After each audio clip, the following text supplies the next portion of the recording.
Bani kau ni Haji Syah ketika jingje kabarit kadang kajing ya kaji sepo surat ni apa kena afliki parti ki parti kena kasih pat kui pat ki parti cuti pat jai penriu dan ki poi sepo kena ban file FA dan dalam poi po kena pada sedang ya kaji paramaki ki ban file FA bat kunjuru ki kumta ki confront ya ki officer ban po duty po ni po kena then ba officer joki la officer joki badan ni la patai ki ban file deka FIR no di kawai ke party la ready file FIR kawai ke party pada long hari menit ki refuse ban file deka FIR dia hadin kita kadon ka altercation ni dai then officer joki kat bala la please file ki la patai yaki ban file ka FIR ki refuse dia hadin pat ki wan bun ki brio ki mo pengimla ban yuk tip ki hai ki wan support pada the steng dot support steng dot support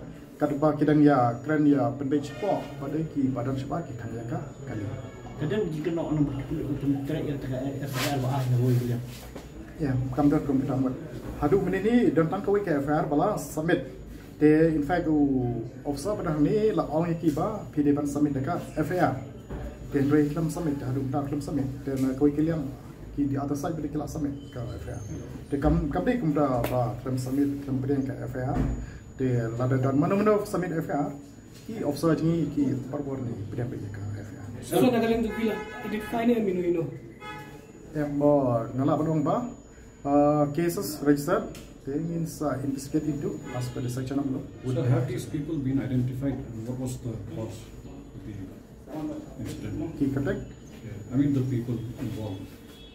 Ya kita ngamla ban disclose dan dan case dan registered ingin look into ini lah identify katukan ni pat ngamla ban disclose fi kita kami kumi dijak mendemo ke bala ban ra ki sum si ke jala roi suntam kumi ji dalah manipur mo sebelum kuminang ta kumi ni jinjai bre kuno kuno tena kelak unte akam se ini bari bedang ja nak keling jumi baru ki platform hi persang kapla ban kren ya ka jinsuk ban KPs ni tay pa amde ban dan kano ka clash ni tay dan abro ki platform ni kren ki disna pingim ju promo rek ni ki tay ni kren community ro ba kan dan ka jingje ka bahe men re data ka jingje ka bari pas ro re ngam tip adin bakila showshit balai gun reo tena ka poi ka je ku ki hom ru ba ka dan misuse of force by the CRPF personnel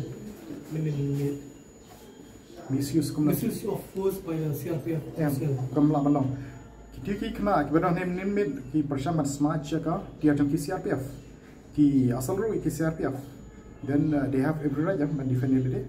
Ki have mind lagi. Ki ke persang ban smart ki dia jang ki CRPF. Ki CRP lai ki long innocent ki la deputy nang ni ki mod li phaino sha jakasa la jang. Dia por ki dang mi nang ni ki asal ki have every right yang man you. Dia main pe no ki mi officer jong inang ni na po thanat kili bisfai ki to CRP kili no so how many of them were injured in that case and what were they attempting to snatch? Was it weapon?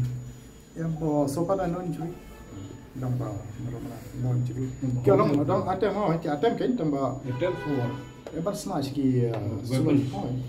That's the recliner officer jong in badan po ki le mi no shwa long ban lain nak tak jadi berapa snatch ki weapon so Sekarang ketiga pressure groups ini kan incident kan ini jinjak ini pressure groups ini kan mengenai social media kita yang tanya pala apa no marba kes sedang sudah register dengan sampai pat dia panggil layak ke investigation jadi ini bang tambun